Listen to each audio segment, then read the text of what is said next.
Si Jesus ay sumakay sa bangka at bumalik sa kabilang ibayo. Nasa baybay pa lamang siya ng lawa ay dinumog na siya ng napakaraming tao. Dumating ang isang tagapamahala ng sinagoga na ang pangalan ay Jairo. Pagkakita kay Jesus, siya'y lumuhod sa paanan nito at nagmakaawa. Nag-aagaw buhay po ang anak kong dalagita. Para na ninyong awa, sumama kayo sa akin at ipatong ninyo sa kaniya ang inyong kamay upang gumaling siya at mabuhay. Sumama naman si Jesus. Sumunod sa kanya ang napakaraming tao, kaya't nasisiksik siya sa magkabilang panig. Kasama roon ang isang babaeng 12 taon nang dinudugo.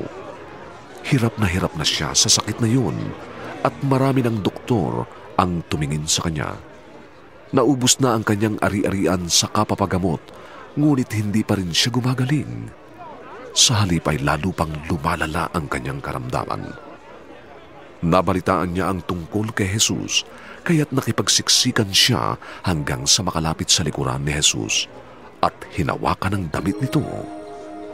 Sapagkat ganito ang nasa isip niya. Mahawakan ko lang ang kanyang damit, ay gagaling na ako. Biglang tumigil ang kanyang pagdurugo at naramdaman niyang magaling na siya. Naramdaman naman ni Jesus na may kapangyarihang lumabas sa kanya, kaya't bumaling siya agad sa mga tao at nagtanong, "Sino ang humawak sa aking damit?" Sumagot ang kanyang mga alagad, Nakikita po ninyong napakaraming nagsisiksika sa paligid ninyo. Bakit pa ninyo tinatanong kung sino ang humawak sa damit ninyo? Subalit patuloy na lumingon-lingon si Jesus sa paghahanap sa humawak sa kanya. Palibhas ay alam ng babae ang nangyari. Siya'y nanginginig sa takot na lumapit kay Jesus. Nagpatira pa at ipinagtapat ang buong katotohanan.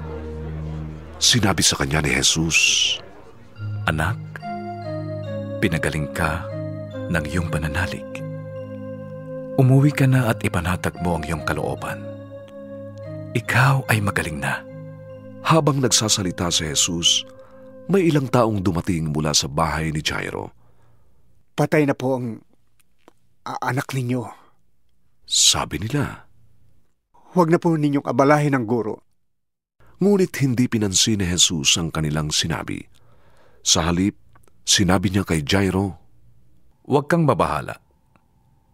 Manalig ka lamang." Wala siyang isinama kundi si Pedro at ang magkapatid na Santiago at Juan. Nang dumating sila sa bahay, nakita ni Jesus na nagkakagulo ang mga tao. May mga nag-iiyakan at nananaghoy. Pagpasok niya ay kanyang sinabi, "Bakit kayo nagkakagulo at nag-iiyakan? Hindi patay ang bata? Natutulog lamang." Pinagtawanan siya ng mga tao. Pinalabas niya ang lahat maliban sa 3 alagad at sa ama at ina ng bata. Pumasok sila sa silid na kinaroroonan ng bata. Hinawakan ni Jesus ang kamay ng bata at sinabi, "Talita kumi." Na ang ibig sabihin, "Ineng, sinasabi ko sa iyo, bumangon ka." Noon di bumangon ang bata at lumakad. Siya'y 12 taon na at labis na namangha ang lahat. Mahigpit na ipinagbilin ni Jesus na huwag nilang sasabihin kanino man ang nangyari. Pagkatapos, iniutos niyang bigyan ng pagkain ang bata.